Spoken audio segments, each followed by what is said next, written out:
guys, to another episode of Tales of Middle-earth. As you know, I'm your channel host, Adam, and today again, I have with me Father Justin. And we are going to be sitting here today talking about the Desolation of Toronto. Yes. You were one of the attendees at the Desolation of Toronto. However brief, yes I was. You were still there, yep. And you did walk away with Best Painted Evil, yes. Which is pretty good. And so we're just going to do a quick discussion, yep.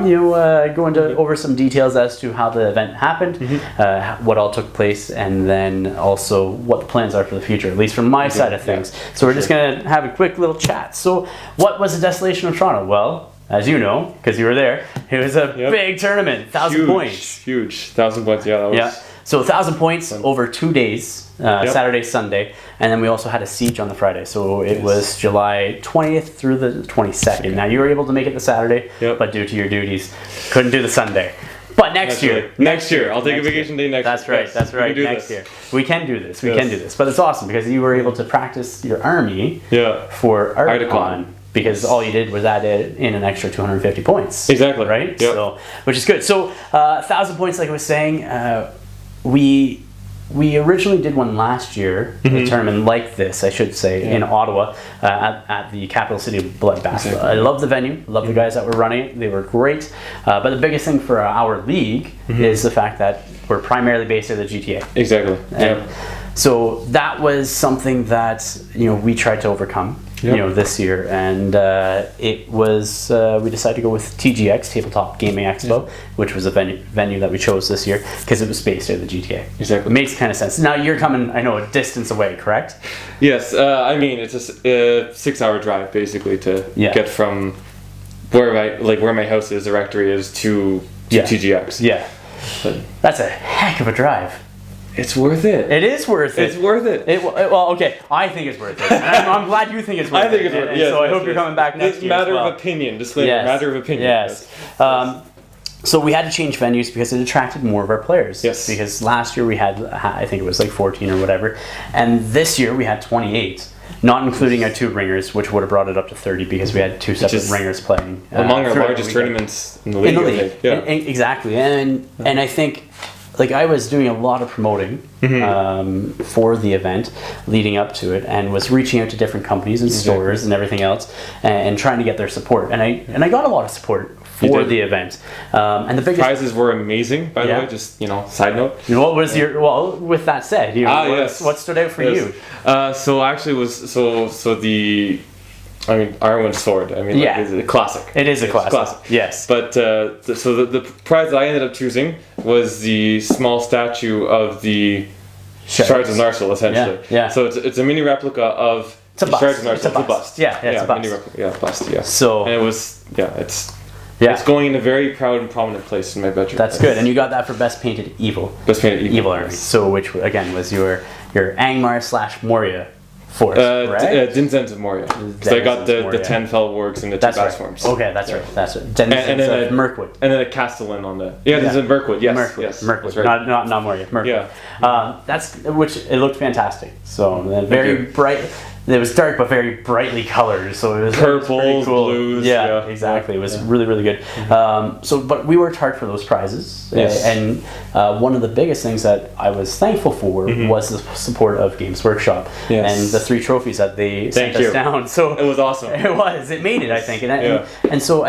If you watch the video that Don put out on his channel, which I was sharing around, he even mentions it. Like we had a group of people that already signed up, but for whatever reason, our league doesn't like to sign up in advance. They want to wait and sit on it. You know what I mean? We're Canadians. So we're like, last minute. Oh yeah, that's a cool idea. I'll do that this weekend and go. And so that was the case. But then there was a point when I announced these trophies, and we had like a dozen people sign up like that. Exactly. And the people that already signed up, they're like, well, there goes my list ideas out the window, because they went from going for this one faction, I can't say one faction, but from one set army thought that they had in their head to something completely different that was more competitive, because they want to win these trophies. First time these trophies were made available here in Canada. Exactly. Not North America, because Nova Devin does a great job with that. Exactly. Which I'll be going to this year.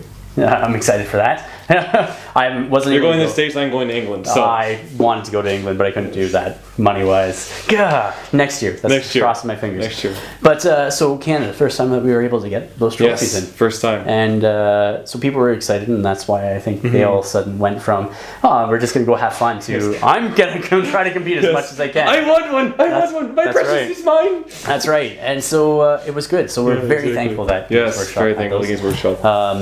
But we managed to get Arwen's sword, a couple of busts, stuff like that. So that was fantastic. Gaming mats. The GameMat.eu was a huge huge support. They sent us a couple of training sets, a couple of mats. Hot Dice Miniatures, they gave us a mat as well. And then Harpy's Hobbies, they sent us down some loot prizes as well as Jacks on bases. Yeah, Jacks on Queens. They sent us some prize support as well as loot bags to be given away as spot prizes. Addictive Hobbies gave us some prize support, so it was really good to see all these guys coming together and supporting this local event that we want to continue to do it year after year and make it a bigger event. So we had a 32 ticket max for this one. Next year, I think we're pushing for 40, trying to get 40 guys and actually hitting that limit. We want to see 40 guys, you know what I mean? That'd be awesome. Limit. We don't want to overshoot it, no. You know what I mean, and then not have people show up. You know, say like I have a 50 ticket event and only like 25 show up. We want to actually try to be realistic in our growth, and so we think next year is going to be 40. That 40 sounds good. That's going to be awesome. Exactly. And you're going to come again next year, you said? Yes. Excellent. As you know, like tell me 2 months in advance so I can book the holidays because I have to find a replacement for Sundays. That is true. Your Sundays are your hard days. Yes, Sundays are yes. So we did all the planning and all the lead up, and the day happened, and I was nervous going into it, but everything rolled out. It rolled out well. Rolled out very well. I personally liked the idea that I had half an hour break minimum between rounds. So I do as well. On each of the days, you had one game starting at 9 o'clock, and then went for 2 hours 45 minutes, and then we had an hour and 15-minute break for lunch, and then the second match again 2 hours 15 minutes or 45 minutes, and then half an hour between the second and third match of the day. So there's a nice break there. That sort of gave us reprieve to build everything. Right? Yeah, and then also for guys like for myself transitioning, like you're transitioning your models from one place to another, and with the half hour you actually have time to transition your models and chat to the guy you just played with the guy you're going to play with or move around. And let's be honest, you want to do that. It's a community event. In my opinion, you want to get together and do that. That's the biggest thing. I don't drive 6 hours just to roll dice. Exactly. Yeah, it's the hangouts and the fellowship. The fellowship between friends and stuff like that. So so I was really nervous, but it went well, I think. I personally some of my favorite things, like I said, are those hangouts. And I was staying with like Jason and Evan and Dane and Antonio in the hotel, and so we had a couple of drinks and we were hanging out afterwards. George showed up from the OHA. I was able to get a drink in with him and hang out with him a little bit, as well as guys I don't see all the time, because like I live, as you know now, in the middle of like basically nowhere, where the banjos play, and so I don't get to see all these guys in the league every day. Well, and same with you, right? Living as far as ways you don't even live in the province anymore, technically. Exactly. So, yes, technically province Quebec. So so like it's really good to be able to do that social aspect. For sure. Besides the hangout and stuff like that, what was some of your highlights of your day that you were there? Leading up to it, what was your thoughts, and then also while you were there, what was your thoughts on everything? So leading up to it, I mean, obviously for me, the main reason why I went to this tournament as well is that because it's timed very close to Articon. Yes. So I was like, at 1,000 points, like, yes, I can use my Articon list. Yeah. Give it a bit of beef. You know. So I tossed in 2 trolls and a few bat forms. Absolutely. And which were probably fun. Oh. Yes. 3 trolls in an army is beautiful. Just saying. So it gave me a chance to really get more refamiliar because I hadn't played my Agmar in, I think, 3 years. Like I've been painting it and stuff, but I haven't played it in a tournament. Like I played it with fun games stuff with friends. But I hadn't played in a tournament for about 8 years, and the version I had then was very different from the version I have now. Yeah. So I really wanted to, it was really an excuse, and I think several of the other guys, like I know Devin from DCHO was mentioning the same thing, and a couple of the other guys, it was an excuse for us to practice our Articon lists and get a handle for it. That's right. Which is great. Yes. Because it was sort of close to that. Yeah. And in that points range and everything. Another thing I really enjoyed too is just like again with the fellowship and the camaraderie as well. Yep. But then also the atmosphere of that location. With the 30 of us there. Yeah. You see friendly faces. You see people. People you don't know. I got to meet a lot of new people as well, which is great. Because we had. How many new guys did we have for that tournament? There was 2 or 3 maybe. Well, if you factor in the fact that we had a bunch of people from the U.S. come up, there's 6 players from the U.S. come up, so there's a lot of new people there. Exactly. AJ, which is Derek's daughter, it was her very first ever tournament, and she brought a Frozen Army, which is amazing, which they worked on together. So when they approached me about that, I was like, you know what, that's unique, and I sort of sat on it, but I'm like, how could I say no? Because you're supporting somebody getting into the hobby, supporting a young woman into the hobby. That's right. Few and far between. We love all of you. Just and it's very artistic. Exactly. Very artistic. So I couldn't say no. It was a great idea. I'm glad you said yes to that. It was an original idea, and I enjoyed it. You know what I mean? And a lot of the guys, or some of the people I was talking with about that had actually played against her, were also saying it's like, and she knew each exactly like all this. Like she had Tariel and like Galadriel and Larwin, and like sort of an elf list going there, and she knew all of the stats. Like they were very impressed at how much she was able to just sort of memorize all everything. Well, I think her dad and brother helped with that. Ronan and it Derek, runs in the family. It runs in the family. So Ronan is up there in the league standings, and he's, for his age, a very, very good player. Exactly. And I'm glad that all 3 of them, made it out to the event. It was fantastic to see that. That's great. So it was making it more of a family-driven event, and B, it was introducing that person there. Exactly. So with AJ coming in, so it was fantastic. Great. Anything else? I also liked, mentioning the breaks we already mentioned briefly, but also the fact that you had the hour and 15-minute lunch break. But at that venue, there's actually a restaurant built into the hostel that was you can actually go in and have lunch, chat with the guys, and you weren't, because like oftentimes with some venues you have to drive a block or 2 or whatever to get to. So by the time you've gone there, gone to McDonald's, waited in the long line and come back, the game's about to start up. And, exactly. And here you're not nearly as rushed. Whereas here it's just like, well, we've got 10 minutes. Okay, well, it only takes us 2 minutes to get back. That's right. So you're not as rushed. You're not as concerned. Exactly. That's really, really good. It's true. And I think it was a good venue. The only thing that I think I would change about the venue is because in the hotel, because it was under construction, we were spread throughout the entire hotel. Exactly. It comes with good and bad things. So like, it was supposed to be a convention, and so most people think convention, everybody's sort of close, you know what I mean? Not necessarily the same room, but all within a certain distance, where there was guys upstairs in an area, we were down sort of on the one side there. And there was people beyond us playing Infinity upstairs. The room was sort of above ours. And so we were spread through. So it was good in the sense that it made it, just focused on us and quiet, and it wasn't super hot. Play Lord of the Rings music in there. Exactly. And you're not competing with everybody else. Exactly. But it sort of, at the same time, didn't have the exact feel that some people are like, I thought didn't feel like a convention. You know what I mean? So, but next year, because it was under construction, they're looking at readdressing that and stuff like that. So TGX.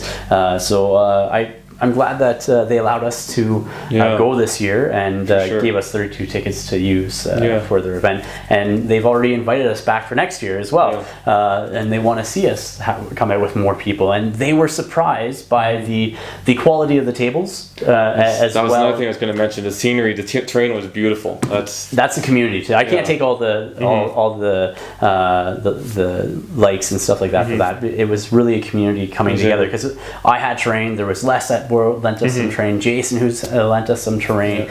Taylor, Lewis. Exactly. And they had their siege board that we were using two out of the 3 portions of as boards as well, because while they were there, playing on it, actually. So, that was good. So they built that table themselves. So it was really a community event coming together and getting all the terrain and everything. So they were impressed by the terrain, but they were also impressed by the numbers, because again, they're like, it's a Hobbit / Lord of the Rings. It's a dead game. It's going to be 12 people there. Yeah. Well, they thought it was going to be like maybe 10. Maybe 10? Yeah, they said you got about 20 guys more than what we thought you would.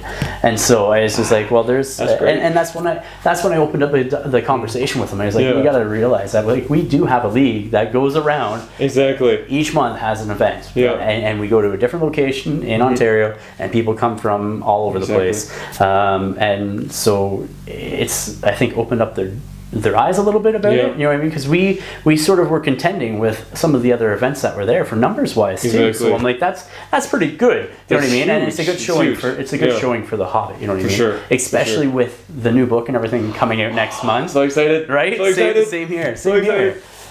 This is let's see. I started in 2003, so this is my 1, 2, 3. This is my third or fourth revision of the rules, and each time it's like, I can't wait to box it. I'm stoked for it. This would be my third because I started with the blue cover hard book. That's the one. Okay. Mine's a Moria starter set. I started with the Two Towers. Hardcore. Mine's Return of the King. Then there was that one. Mine was Mine's Moria starter. So I was like 21, 22 when I started, and now I'm 33. So just over a decade of playing, right? So did have a little bit of a break there, but then because I couldn't find players. But then the Mirkwood Rangers. They got me back into it. I just want to paint them up, and then the beautiful Mirkwood Rangers. They are beautiful. They are beautiful sculpts. But so it's good because it's showing off this convention, showing off that the game's still alive, and that Games Workshop is willing to support the game. Because especially with everything that's going to be coming out in the very near future, it's going to be huge. So that's why I'm hoping to catch this momentum now, especially with everything coming out, and then use that next year, and continue that growth and everything else. So so I'm looking forward to it. So next year we're thinking 1,000 points again. For the most part, I think that will stay the same. Just allows people to bring big heroes and big monsters, stuff like that you don't normally see at smaller point levels. But I'm right now sort of toying with the idea of maybe doing 5 rounds instead of 6 to allow people more time to check out the convention if they get more stuff in at it, right? As well as if people are coming from a distance on the Sunday, they can leave that much earlier so they can get out and go. And instead of making the games 2 hours 45, maybe we do 3 hours or something like that. So it's something that I'm toying around for next year, something like that. So that way, some of this for yourself, if you are on Sunday, you don't have to drive at 8 o'clock at night and get back at 3 o'clock in the morning. Exactly. So that's what we're looking at so far. So the winners of this year's Desolation of Toronto, we had, I should say the awards that were being given out for this year's Desolation of Toronto, going back to that instead of talking about next year. We had first, second, third, obviously, after our tournament. We had Best Painted Evil Army, Best Painted Good. Then we had Most Sporting, so a Sportsmanship Award, as well as Wooden Spoon, which is last place. Which I normally get. That's what you say. But no, my your goal train record of tournaments thus far, the majority of prizes I've won are it's Wooden Spoon, then Best Painted. It's that order. That's fun. I've only ever placed top 3 at one tournament in the past 3 years, and that was your tournament in Peterborough 4 years ago. 3 years ago. It was when the I got one. Second. Yeah, it was the one at Phantasm. Yes. So I should say Brawl in the Hall. Sorry. But same thing. So we had for first place we had Andrew Brock. It really didn't surprise me, but he had a bit of a hiccup though. He did, because there was a round where him and Joseph went up against each other, and they tied. And so they were both concerned. They're like, oh crap, if we tied, all of a sudden are we out of contention for first, second, and third? So there was that bit, but Andrew Brock did come out with the victory and coming in first place. Second, we had Jacob Hall from the States, who came up. Exactly. So he came in for second, and then third was Joseph Hannon, so he did get his third. We had Michael Campbell and his Fiefdom's Army for best painted good. You had your Denizens of Mirkwood and Angmar for Best Painted Evil. We had Laura Fleck, who came all the way from Missouri with her husband Dwayne for Most Sporting, and we had AJ for Wooden Spoon, which was fantastic. The one with the Frozen Army again. So it was really good, and it was good to see all those people. Like I said, 6 people from the States. So Devin, Jacob, and Jordan. You got Jacob Hall that placed as well, and then you got Laura. Laura, she had the Most Sporting, or the Sportsmanship Award. So it was fantastic. Awesome. So they didn't come all that way for nothing, right? And I really appreciate all those guys coming up. For sure, and coming this year. Keep coming. Yes, and that's the thing. It's so with those guys winning and stuff like that, and they seemed like they all enjoyed the tournament. I'm hoping that they do come next year, and I'm hoping that they sort of spread the news and it just continues to grow. Exactly. But everyone bring a friend, we'll be okay. That's right. Well, I think we'll be okay either way. We'll do it anyways. I'm stoked for next year, and the fact that I do want it to grow. I don't want it to double in size. You know what I mean? Because I want it to be a manageable growth. At some point, you don't want to get white hair over it. No. Well, I would need to have hair to have white hair. I have more hair on my face than on my head. So, but like I want the growth to happen, but I don't want it to be so exponential that I lose control of it, and it's not ran at a good quality. I would say that this year's TGX/Desolation of Toronto was a success. I view it as a success. Next year, I'm hoping to continue to grow, continue to get the support from Games Workshop and everybody else, which I'm very thankful for. So thank you very much. And I'm hoping all these guys come back. I'm hoping to draw more attention. I'm hoping to make this like a premier event here in Canada, where people, come here for it from elsewhere, and chat about it. You know what I mean? Get excited for it. That's what I want to do. I want to get it on that sort of international stage, like big thing. Yeah, well, a big enough thing. You know what I mean? We're never going to be an Articon. We're never going to be a Nova. Not anywhere near that. But I want it to be we can try. Event. Yeah, we can try. I want it to be an enjoyable event where we do strive to go in that direction and that size. I'm not saying that it's not achievable, but we definitely need to grow the hobby more. We need a regular player base that's a bit larger than it is now. Yeah, that's right. And like Nova has a lot of good things going for it. Like, Nova's awesome. I went last year and it was great. Yeah, and Nova has a huge convention. There's so much to see and do. Exactly. And Articon, again, James is doing a great job for it. Amazing. Like 200 players. That's a huge amount of people. That's over craziness. 200, isn't it? 228, if I remember the count right. Massive number of players. But the thing that they got going for it is it's in like the heart of gaming and of SBG. You know what I mean? That is the core number of players is there, so they can draw from all that, and they have some great support, which from Games Workshop stuff like that, and other companies there. So and so I'm hoping to strive in that direction. I'm not saying that I will ever surpass them, and I'm not trying to. I just would like to have a premier event like that here in Canada for something our in the players base. Same ballpark and the same scale. Where people, like I said, get excited for it and could make it like a yearly visit or every once in a while. So that's what I want to see out of the next Desolation of Toronto in 2019, because it is happening. Dates aren't set, but it is happening. So I'm excited. And if that doesn't get you guys excited, how about some of these pictures from this year's Desolation of Toronto?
So what did you think? Those are some of the pictures from this year's Desolation of Toronto. I was stoked again. Like I said, I'm super happy how it came out. I'm super happy for the support of all the players, of all the stores and everything else. And I'm looking forward to 2019. So am I. Well, Justin, thank you. My pleasure. Guys, thank you for watching. Hopefully we'll see you here in Canada, Toronto, Ontario for Desolation of Toronto 2019. Please remember to like, share, and subscribe. Until next time, ignite your hobby.